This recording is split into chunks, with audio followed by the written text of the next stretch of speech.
Welcome to this edition of the Awakening Women podcast. This is edition number 2 of bringing back previously recorded replays and bundling them together into one longer episode to give you a more extended listening experience, but also to revisit episodes that I've recorded in the past that get lost in the feed of my podcast because there are over 300 episodes recorded for the Awakening Women, with all around the subject of narcissistic abuse and toxic relationships and all that. So my thinking was, instead of continuing to recreate new content, let's bring back what I've already created and refresh it so that you can gain benefit from those episodes.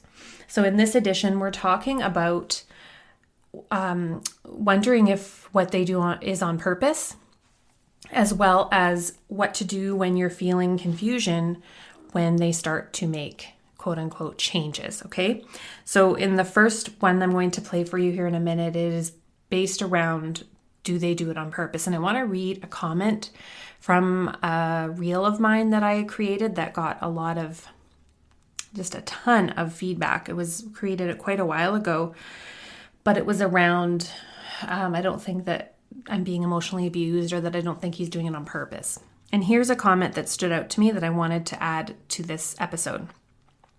You talk about abusers like they're completely aware of the abuse and doing it on purpose. I see so many of these signs in my husband, but I don't think he's actually aware that it's abusive. Maybe you can relate to that, and maybe there was a time that you could relate to that, and maybe you're not there anymore. But if you're like most women that come in to work with me, women I coach privately and who I've coached in community, this is very true for a lot of women in these relationships, and this is especially true if it is covert emotional and psychological abuse. It could be covert sexual abuse and financial abuse. There are lots of different abuses under the category that, to society, they may not see it that way.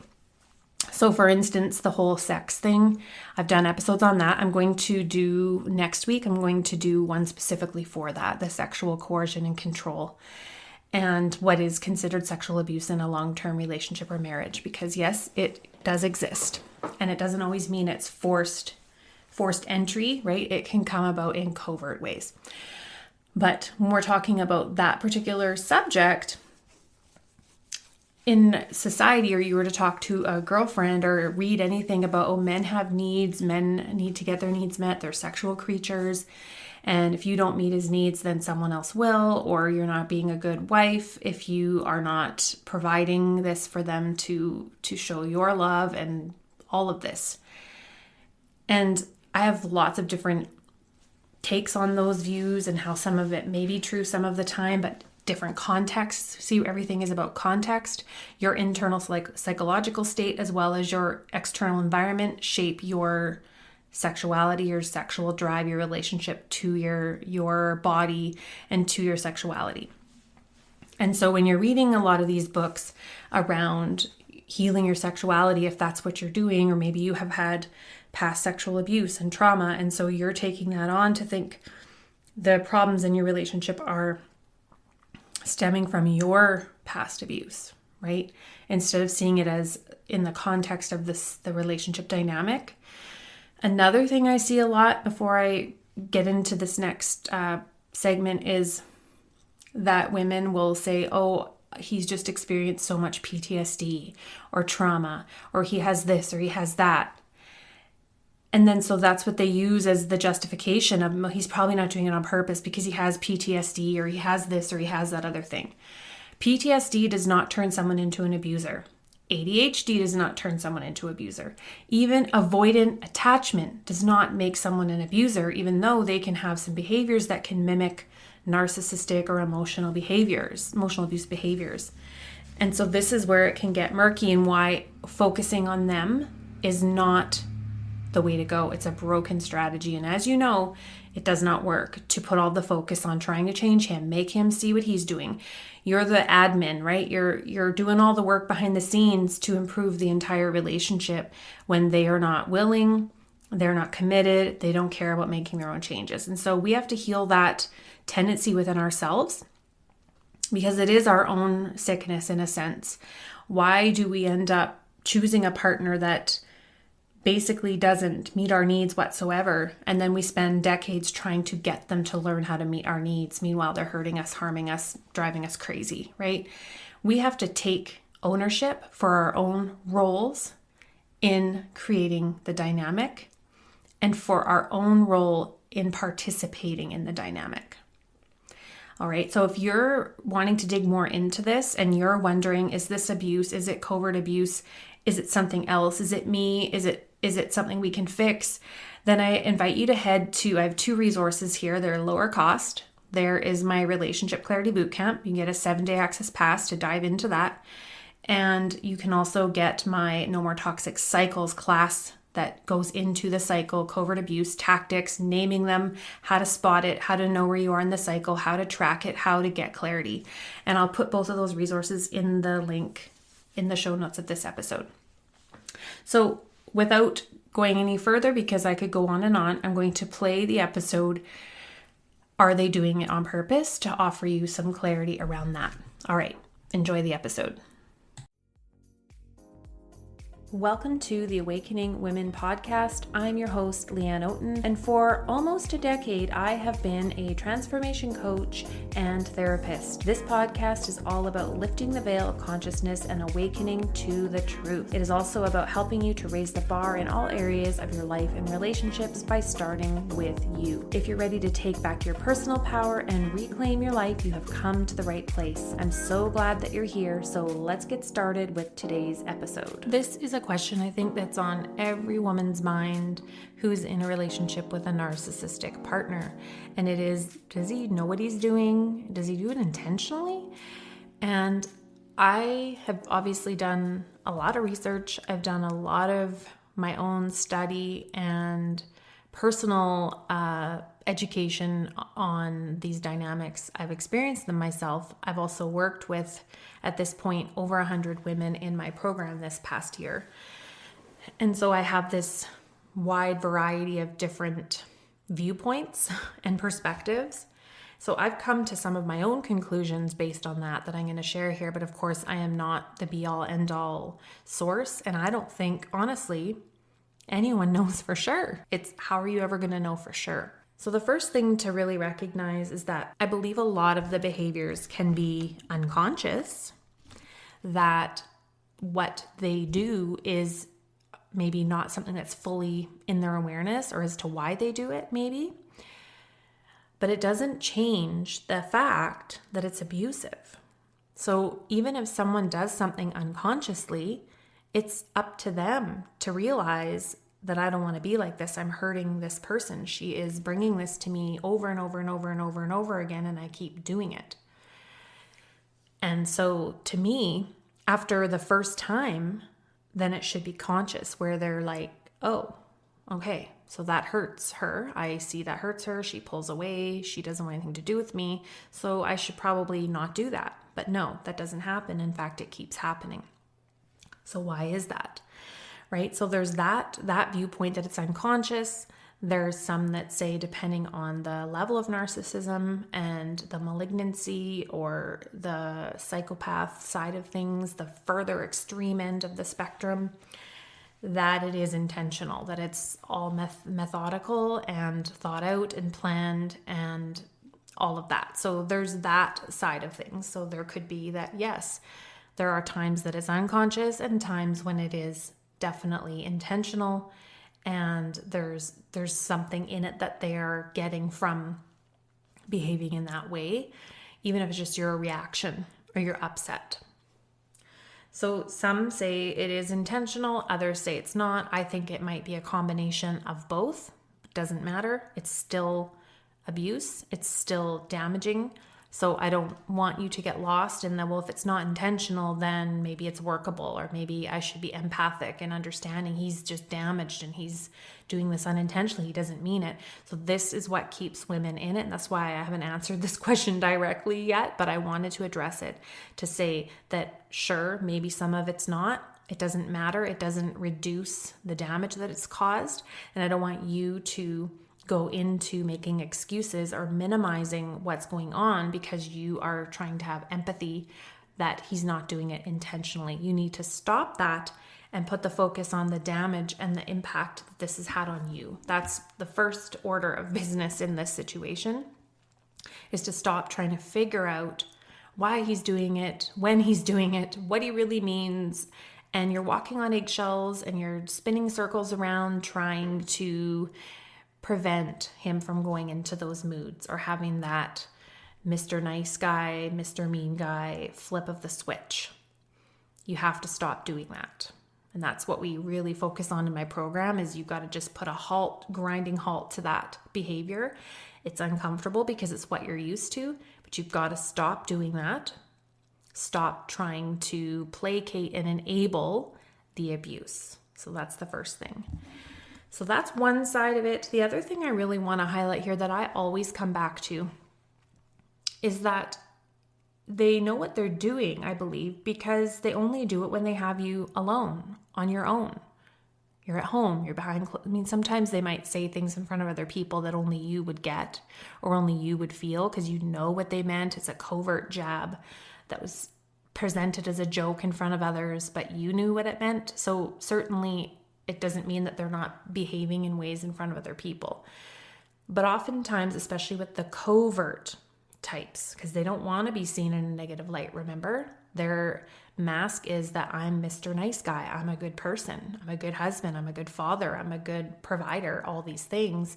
So they might not behave in those ways in public. In fact, it might just be nauseatingly good behavior when you're out, and it's kind of like, oh, this feels like a performance. So if you look at those facts that maybe you don't feel comfortable being alone with them because you know that as soon as you're alone, something's going to come out, a dagger of some kind, a backhanded comment, insult that could be, it was just a joke, I didn't mean it that way, that kind of stuff. That is what covert abuse is all about. It's what's happening behind closed doors. It's not what other people are seeing. It's not anything other people would be able to say, oh, yeah, I've seen him act like that, because they don't usually, right? The covert types. They don't act like that with coworkers or their boss, for instance. Do you think your partner is gaslighting your boss? Do you think your partner is making passive-aggressive comments and jokes to a female coworker? Hopefully not. Or his female boss. Do you think he's doing that? So that is your quick reality check. That's where I more lean to, is like, well, sure, there might be some unconscious things, but some of it might be learned, because up until now you've said, hey, you can do whatever you want. I'm a doormat, not going to say anything, not really going to do anything. There's no consequences. So they've learned to keep doing it. And so many women I coach are absolutely enabling it. Absolutely. And this isn't about being able to control another person, because we never can. We can only control what we do in response. And most of the time, women are trying to get their needs met. They're trying to communicate the issues, and they're trying to explain what the issues are for many, many years. This goes on. But yet they're not actually doing anything to back that up with rock solid boundaries matched with appropriate consequences. This is the key. It's learning about the consequences. When I've written about this before on social media, women are like, well, can you give me examples of consequences? No, I can't unless I'm coaching you or I know what the situation is, because the consequence has to fit the situation. So we do go into this in my program and the cycle. So make sure you're on our wait list to be notified as soon as we open registration again. The link is leanneoten.com/ETC registration, or you can head to my website, leanneoten.com. It will also be in the show notes. The real point here is that it doesn't really matter if it's intentional sometimes or it's not. The thing that you really have to stay awake to is it's harmful. It's damaging. Look what it's doing to you, your health, your physical health, your emotional health, your mental health, your children's well-being and health. Look at the reality. Are they anxious? Do they have physical health issues? Do they complain of stomach aches and headaches and have lots of anxiety? You have it as well. So you got to really look at like, okay, so what is this impact? It doesn't really matter whether it's intentional or not. I think women can get lost in this and they use it as a reason to stay because they're like, oh, he's not doing it on purpose, or he's not all bad, he doesn't mean it. It doesn't matter. And again, the reality check, has he ever acted like this with someone in authority or someone like a friend or someone that he's wanting to impress or would never speak to in those ways or treat in those ways? Is he doing that elsewhere? Because if he is, he probably has no friends and can't keep a job, right? And that certainly is some narcissists, right? Some that are on that high end, they may not keep jobs because of their behavior in the workplace. So I'm not saying it's not possible, but I think this is more on the covert side of things that I am speaking to, because the covert types want to maintain the image of a good person, that they have their shit together. They have this model family. They're a good father, a good provider, a good husband, and all the things.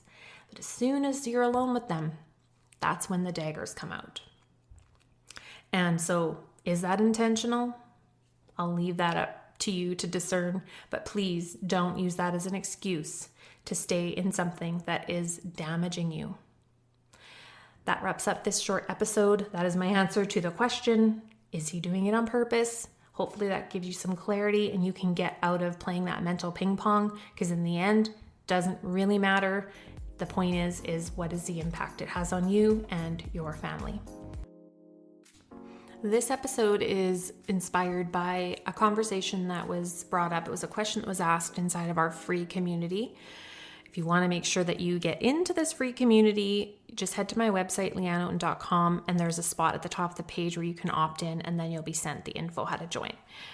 But it was a question about, all of a sudden now my partner is making all of these changes that I have been just wanting so desperately for him to make. He suddenly just flipped a switch, magic switch that has been there all along, I guess. I don't know. This is one of the most mind-fucking parts of, especially when you're with a covert narcissistic partner, is this ability that they have to do a quick switch. Like the ability to all of a sudden, just all of a sudden, like in a weekend, they know exactly what to do to make you feel supported and loved, and all of a sudden they know now how to be a good husband. All of a sudden now they're professing how much they get it now, and they're doing all of the basic shit they should have been doing all along. And listen, it is basic shit. If they're supporting you around the house suddenly, and they're emptying the dishwasher, and maybe they're buying you flowers, and they're helping out with dinner, and they're running some errands, and they're helping you out, and they're showing up more for the kids, that, ladies, is called basic shit. That is what they signed up for when they signed into a marriage, a relationship, signed on for having kids. And yes, it is equal responsibility. Doesn't matter what the scenario is. He's 50% responsible for all of the things, and being able to support you in that. It's give and take. You support one another.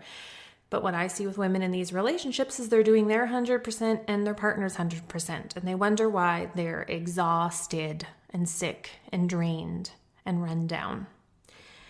And so what this question was about was that all of a sudden now he's doing all of these changes. He's going to therapy when she spent the last 15 or so years in the relationship just being told to get over things and, all the dismissive crap and all of that. And all of a sudden now he's working with a therapist, and I know he's working on some of the behaviors. Could it suddenly be helping? I feel really confused. Like, how could he just flip a switch with working with a therapist? And all of a sudden now, you go from like acting like you don't know a thing about how to be in a relationship to now he's Mr. Wonderful, showing up. Yeah, that can be confusing. That is one of the most twisted parts of these relationships, is this ability they have. And that goes back to just, is it intentional, right? If they knew that they were capable of it all along, why weren't they doing it all along? So if you have this situation where all of a sudden you're experiencing the quick switch, and all of a sudden he's going to therapy and he's doing the things and he's being Mr. Nice Guy, and it almost can feel nauseating. I had one ETC lady I was coaching last week where she said this was going on, and that she felt physically sick to her stomach. And I said, okay, well, why do you think that is? Why do you think your body is telling you this? Why do you think your body is speaking to you in this way with nausea, the way that he's acting so over the top, wonderful all of a sudden? Because there's something off, right? You gotta trust that gut feeling. And this woman that asked this question, she did say that she's confused and feels like the rug has been ripped out from under her. Okay, well, listen to that. It's like, here, I'm just going to be an abusive asshole for 15 years and minimize all of your complaints. And then I'm just going to flip a switch and boom, I'm everything you've ever wanted all of a sudden. Yeah, that's going to put some warning bells off. So with this scenario, my question would be to you, if this is something you're experiencing, your partner's going to therapy and he's calling himself a changed man, or he's working on it. He's working on changes. Maybe he is.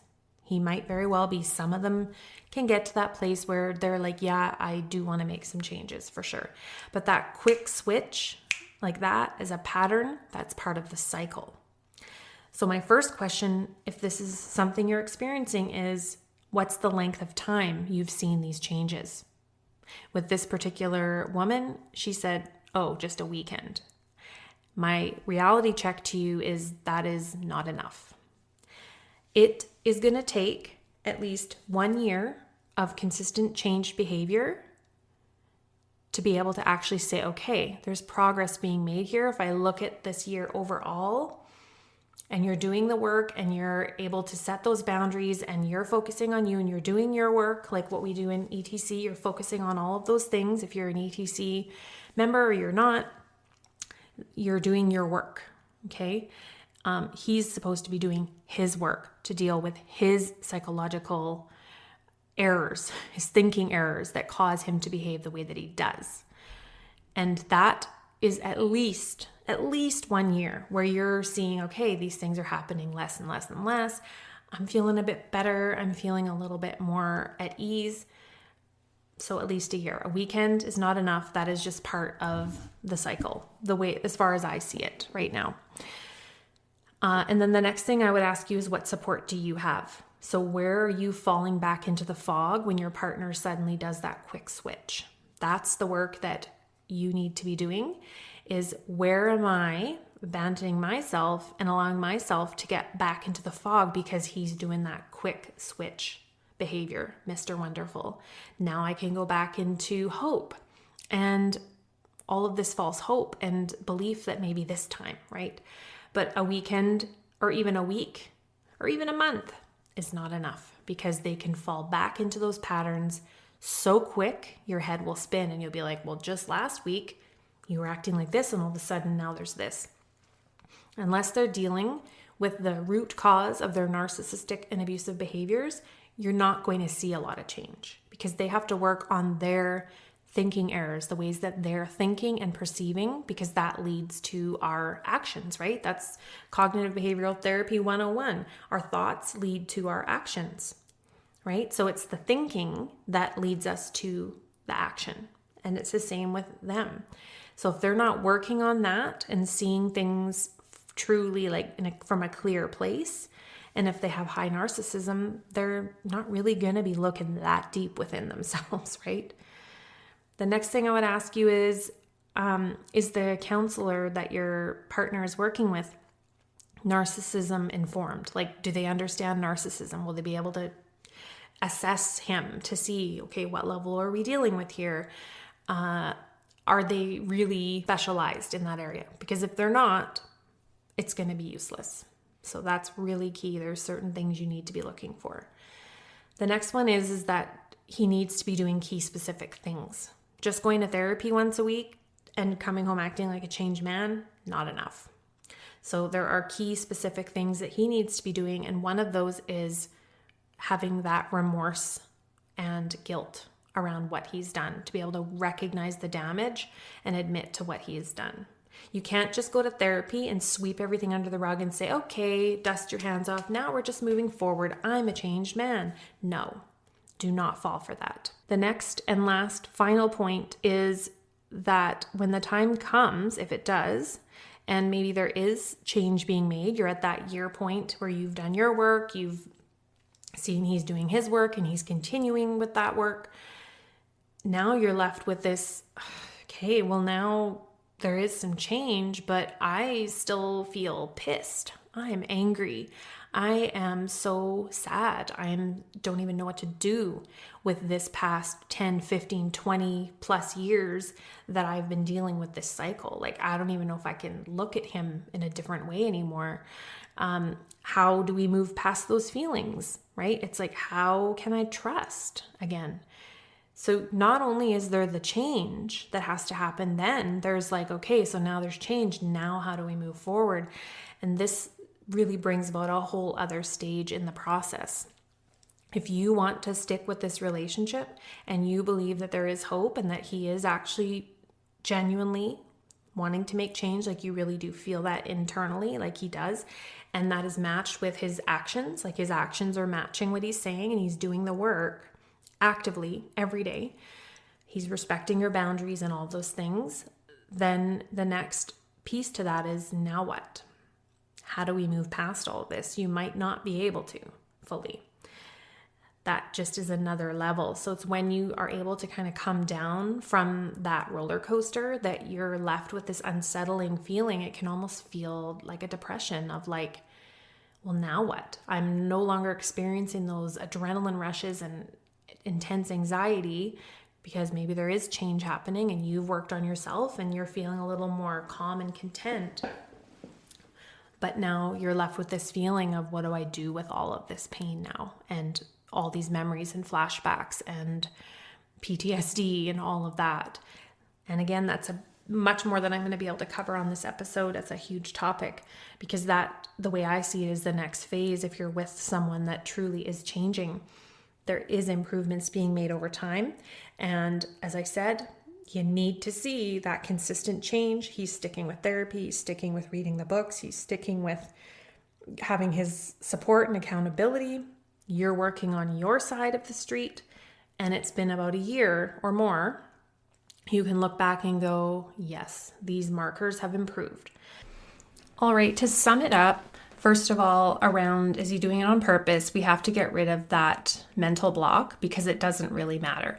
So whenever you get into that space of, here I am again, getting into his side of the street, I'm getting into his energetic space, I'm getting into his darkness, when I am trying to figure out what he is doing, I need to move myself back into integrity with myself and focus on my own work, not what he is doing, why he's doing it, why he's not doing it. That is your sickness, right? And I mean that with respect. You have to be able to see your own sickness in this if you're ever going to get out and get into a healthier situation. And so rewiring the thinking around that is the first step. And then the second is remembering that change takes time. Someone that can flip a switch like that and suddenly they're acting like the perfect partner, they're doting, they're being super dad, they're cooking, they're cleaning, they're doing the things, they're doing the projects, they're doing all the things. And suddenly the abusive behavior just stops. That goes to show you that it is more intentional than you have been allowing yourself to believe. Think about it.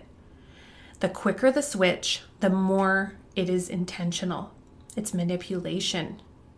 Have you ever experienced that with a child where suddenly if you say to them, no, you can't have a cookie unless you do this, that, or the other, and suddenly they're on their best behavior and they're doing all the things so they can get the cookie? Well, it's kind of the same in this case. Because you're saying, hey, if you're not doing these things, you're not getting the cookie as in me. But I'm not going to have sex with you, or I'm going to leave, or this or that. Then suddenly they're doing the thing for just enough time to get you back into the fold of the thing, get you back into the cycle, only to keep doing it over and over. You've seen this as a pattern. You've seen this as a cycle. And so you are the one that has to break it. No one else can do it for you. No one is coming to save you and do this work for you. You've got to roll up your sleeves, dig in, and do the work. So if this is something that you're ready to do and you want to do it in the next 30 days, I have an immersion where it's my End the Cycle program over 4 weeks, where you're doing a module every week with one-on-one coaching every week and access to me Monday to Friday inside of a private encrypted app where you can message me questions, you can leave me a voice note, I can respond in voice note or in text, so that you're never alone to figure this out as you're implementing the system of the End the Cycle program. And this is to help you define what you're experiencing, set some boundaries to see, is he willing to meet you? Is he not? You will know very quickly. It is also getting clarity on, should I stay or should I go? Is there actually merit here to keep working on this?